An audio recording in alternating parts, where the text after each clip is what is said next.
So South Africa is in lockdown. It has not been a perfect process. We've seen cases of police brutality, police abuse, the army patrolling mainly township streets, arresting poor people who are trying to eke out a living. Now, one other person who experienced this was the Secretary General of the Social Justice Coalition. I love the folks at Social Justice Coalition. Any social justice issue, they take it up, from sanitation to safety and security, housing. I'm joined now by the Secretary General, Axolile Notywala. Axolile, firstly, you are safe at home. I read somewhere that you got arrested by the police. What on earth happened? Thank you, Redi. Yeah, I am safe at home now. So I was arrested when I was with my colleagues and working in Khayelitsha, doing awareness and assisting with some food relief. And law enforcement from the city of Cape Town was evicting people. We saw that many officers, firstly, didn't have any identification, and the way they are conducting the eviction was in a manner that was inhumane, that was not taking care of people's belongings. And so our intervention was to go and ask whether they have a court order. And so I was arrested with 3 other community members and one of my colleagues. And we spent about an hour in a van. We were not being charged. They just kept us in a van at the Harare police station. And no social distancing, I imagine. No social distancing. There were 3 people in the other van, and there were 2 of us in the other van. Myself and this one other gentleman who was from the community, we got pepper sprayed by one law enforcement officer while in the van, which is a locked van, and the windows were closed. That's just absolutely outrageous, Axolile. I mean, that's outrageous. You should be able to lay a charge against the police. Have you taken that action? You must do something about this. I've tried, and I'm still trying to do that. And so I went to the SEPS Harare police station just a day after the incident had happened. And they said that some of the senior officers who were going to open a case for me were on holiday because it was Easter holiday. Oh, my and so I had word. to come back. And on holiday? I called IPID. That's what I was told. I was told to come back the Tuesday after the Easter holiday. It's an abuse of power, but what concerns me more is that as communities, you're not going to be able to track police conduct. And I mean, I've just seen recently the defense minister, the police minister, they are very defensive when they're being asked about the conduct of police.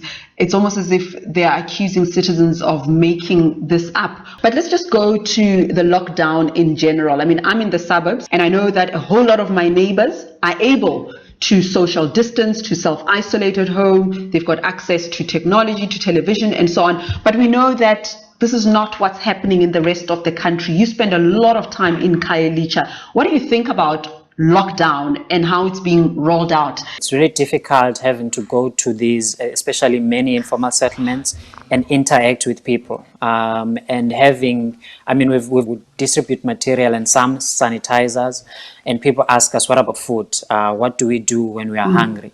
And when we go to these communities with the small parcels, like in an informal settlement that has 4,000 households, and we have about 25 parcels that we give to people. Everyone is going to come to us because the state has delayed and they've just failed in this issue of making sure that everyone is able to eat. But also people are trying to find ways of finding their own food. And so when they are doing that, that's when law enforcement comes in. That's when the army comes in, because it's difficult for them to just remain at home. They have to try and travel. They have to go and stand in queues at ShopRite. Yeah, densely populated areas, small shacks, small homes. How do you expect people to achieve this thing that the government is asking them to achieve? But just from the virus and the pandemic point of view, there are many people that we're hearing in the media saying that they're going to die of poverty first. I just want to get a sense of communities' thoughts around COVID-19. Is it a serious fear? Is this something that they are concerned about? They are.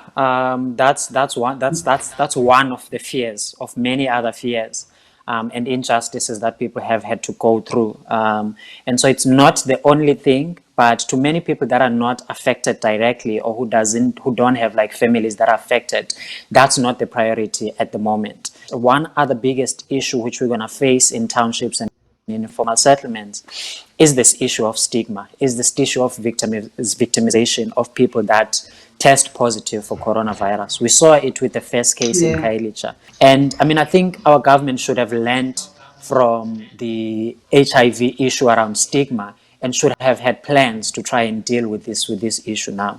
There's the fear of the virus, and then there's the fear of victimization now. It's almost as if all the issues that you've spent years raising, there's a way in which COVID-19 has almost just cracked open the surface and revealed all the layers of dysfunction and poor service delivery and social injustice. Are you in some way relieved that these issues are getting attention now? It is a relief, and we should be worrying about the state of our government when people have to thank this global pandemic that they are getting services. But we seeing progress in terms of people getting water that did not have water, and what we've been saying is that we want to assist government. Our role is here to make sure that we assist government. We will criticize government when we have to, but we also want to assist. The issue of gender-based violence is still a huge worry, especially when people are being turned away from police stations. That's one of the issues that we're trying to find ways of dealing with, to make sure that people can report safely, but also people can have safe spaces and safe places where they can be taken to and they can be provided with the necessary assistance, either by government or either other organization that we might be able to work with. Axolile, we're going to have to leave it there for now, but I really want to stay in touch with you, to talk to you. Life will not return to normal anytime soon, and we want to know what's happening in Khayelitsha, what's happening in Gugulethu. We saw those evictions happening in Cape Town, they're happening in Johannesburg, happening in Pretoria as well, and we want to stay on top of those issues. Please stay safe and take care. Thank you.